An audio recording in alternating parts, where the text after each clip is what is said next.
حضور علیہ الصلوۃ والسلام نے فرمایا کہ یہ قرآن اور اہل بیت اور آقا علیہ السلام نے فرمایا جو ان کے ساتھ ہے یہ کبھی جدا نہیں ہوتے یہاں تک کہ حتی یرد علی الحوض کہ یہ حوض کوثر پہ آ کے میرے ساتھ ملتے ہیں.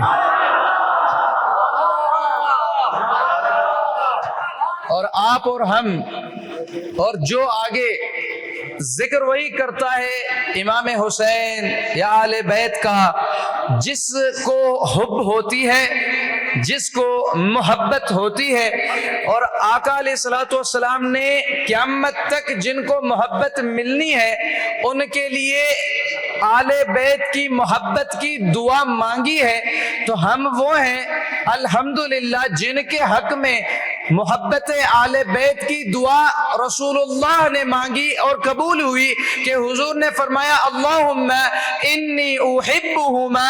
امام حسن کو پکڑا اور امام حسین کو فرمایا یا رب میں ان دونوں سے محبت کرتا ہوں.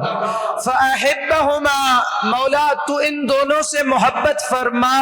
واحب من یحبہما اور ان سے بھی محبت فرما جو قیامت تک آئیں گے اور حسین و حسن سے محبت کریں گے. اور مبارک ہو کہ یہ ہمارے حق میں دعا قبول ہو گئی کہ ہمیں حضور نے کہا یا اللہ تو ان سے محبت کرنا جو ان سے محبت کرے. آج ہم جو ذکر کر رہے اس کی وجہ محبت ہے. حضور نے محبت کی دعا مانگی اور عاشقوں کے حق میں وہ دعا قیامت تک قبول ہو گئی.